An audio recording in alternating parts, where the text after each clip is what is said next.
Hello, and welcome to Move or Improve with Debbie. I'm your host, Debbie Miller. And today I want to talk about a topic that might not be on your radar because seniors may be afraid to report it, and adult children don't really know that it exists, or if they know it exists, how can they find out more about it? And it's a problem in senior centers, retirement communities, assisted living. It's kind of like a journey back to middle school where the mean girls ruled. I'm talking about seniors bullying seniors and in assisted living communities, nursing homes. Why does this happen among older adults? Well, there's several reasons for it, and that's what I want to talk to you about today. First of all, though, let's define bullying. Psychology Today, the magazine, defines bullying as a distinctive pattern of deliberately harming and humiliating others. And you normally think of school-age children. We see a lot of that in the news with bullying, but bullying does occur within many communities for older adults. And the bullying can be verbal, it can be physical or emotional. An AARP bulletin states that between 10 to 20% of older adults living in senior communities are mistreated by their peers. A lot of time the treatment goes unreported, and in many communities the staff may not be trained to handle the issues that arise from the bullying, but they will admit that it takes place.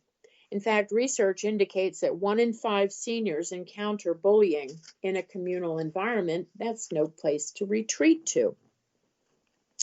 So why do the seniors bully? Well, that's a good question. They pretend they're tough, and they're hiding their own fears is what's happening, and they're copying others. Sometimes others will go along with the person bullying so they're not targeted, or they're unhappy, or they just don't like themselves, or they resent being in an environment where they're no longer really in control. What are the characteristics of a bully? Well, they tend to lack empathy, and they don't have a lot of friends. They're desperate for control. They're not tolerant of differences in other people. And they often have low self-esteem, so they get their kicks, so to speak, from making others feel threatened, fearful, or hurt. It involves an aggressive behavior, isolating the person, or doing harm to them. The bully is often stronger than the person being bullied, and that leads to the imbalance between the bully and the target.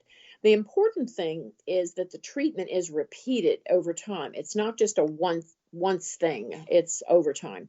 Older adults may bully fellow residents because it gives them a feeling of control. After all, these residents are losing their independence, their income, their value in their previous roles in life. And living in a communal setting is a big adjustment. They may also want the social status or the reputation, so to speak, of being in charge. There could be dementia or mental illness as well, and that makes it a challenge to figure out if that might be the case more than they're just being obnoxious. Victims of bullying often feel ignored, excluded, intimidated, and there can be verbal threats or rumors spread or physical abuse, stealing, more things go on than we know, really. The bully has a renewed sense of control over the situation. They may be acting out due to anger or frustration or confusion. Women tend to gossip or display passive aggressive behavior or try to manipulate the emotions of others. And they're often a member of a clique. Men tend to be verbally or physically aggressive and have a superiority complex. Bullying may result from someone who has a health condition, and that can contribute to an aggressive behavior. Someone with dementia may not be able to express a need or be in a situation that they can't understand. And they may have problems communicating verbally, and so they act out physically. Since dementia can cause impulse controls to decrease, residents with dementia may say things that could be construed as verbal bullying, when in fact it's just their dementia. So who is a likely victim of bullying? Well, there's a few possibilities. Someone could be a new member of the community. The person doesn't know what to expect from others. They may be widowed or divorced and alone. Their family may be scattered, so they don't get visitors as often. And the person may also rely heavily on others or suffer from mental illness. They may be suffering from depression because they recently made the transition from their home and its familiarity to a communal style of living that's unfamiliar to them. Having these traits doesn't mean they'll be bullied. It just means they're symptoms that might lead to bullying. So the problem of seniors bullying seniors frequently goes unaddressed because staff members often are not trained in how to handle these situations, or they may think the behavior will go away, so they ignored it. He did it once, so we'll just excuse it for this time. But then it comes back again and they say, uh-oh, we've got a problem. So if you're an adult child looking at communities for your parents, your mom or your dad, what can you do about it? Well, you're going to start looking early for places where mom or dad can live safely. That's very important to start the process early and not wait till the last minute. Because when you're evaluating senior living communities, you want to look beyond the helpful checklists showing activities for your loved one when they move in.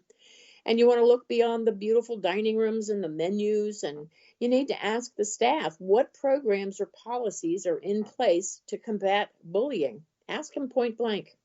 Do they have policies and procedures in place to address this bullying that might arise? And how is the staff trained to recognize and intercept the behavior? That's very important. There needs to be ongoing discussions with the staff and residents. Perhaps the residents can form a committee of sorts to discuss and perhaps prevent the behavior.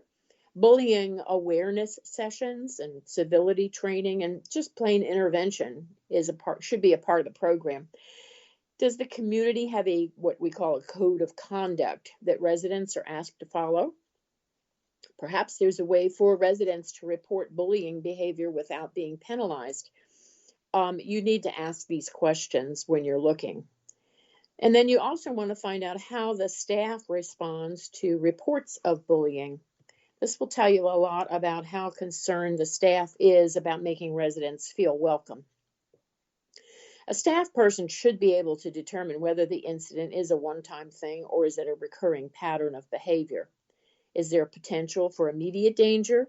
And how are you, as the adult child who's not on site, how are you notified of the incident and what is done to take care of the problem? People who are vulnerable to bullying can't defend themselves and often don't know how to make the behavior stop. They're not used to it. They haven't been treated like that when they've been in the privacy of their own home. So staff can really help these residents develop skills to take back the power that the bully took away. They can learn assertiveness techniques to speak up for themselves without getting angry and lashing out in return. And often that will stop the bullying from the bullied person. Staff should have clear rules and expectations for resident and staff behavior. So when you're looking at talking to the marketing people and the sales people, you want to look for language in their manual that regards bullying in the admission agreement. You want to find out what's in the contract that you'll be signing. Staff should hold regular group discussions about some of the challenges of communal living, and be sure you review policies that can reduce the chances of bullying. Things like no saving seats for group events or eating dinner with the same people and you don't let anybody new come in and join you. The staff really should take those complaints seriously. And you should also review the state requirements regarding elder abuse. So you want to look for activities that help the senior resident feel at home and welcome. Maybe a mixed use for new residents, or encourage participants to notice act of kindness and reward the person performing the act instead of allowing the bullying to continue.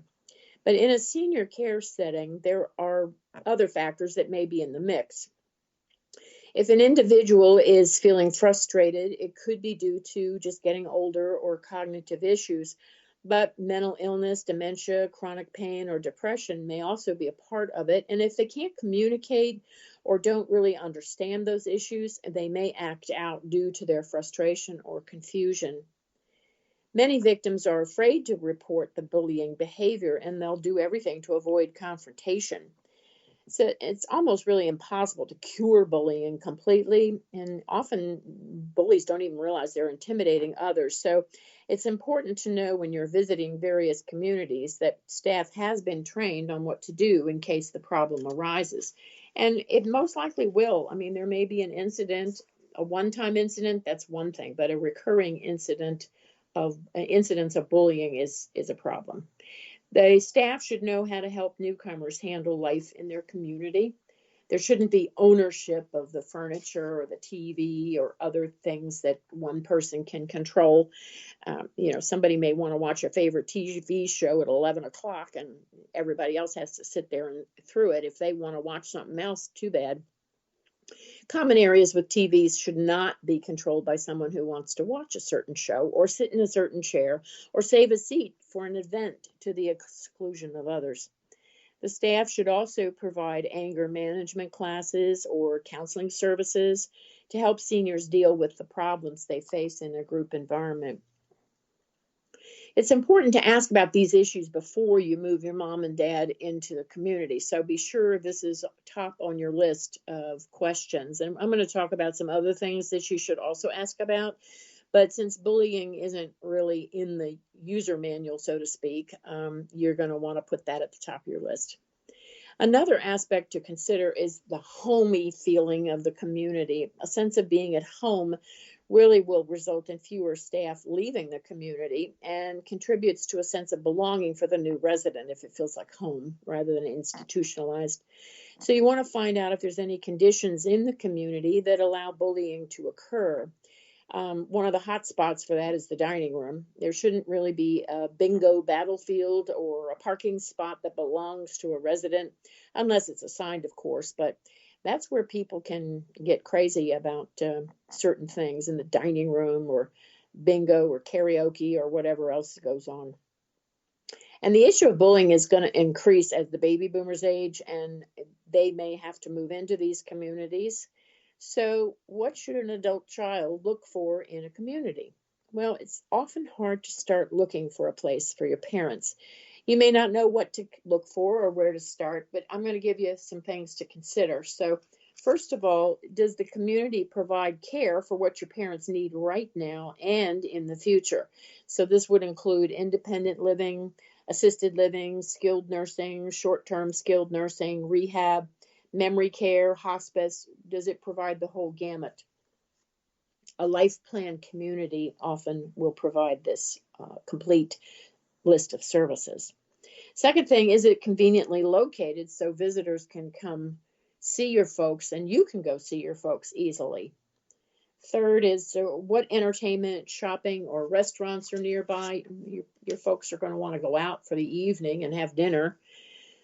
And so it's important to not have to drive very far. It'd be nice if they could just have a short walk or even Uber someplace with close by. Another thing to think about is the medical facilities and the hospitals that are close to the community. A lot of the places will have a doctor on staff, which is great, but if it's something that comes up that's more serious, you want to be sure they have good medical facilities and hospital close by in case they need emergency treatment.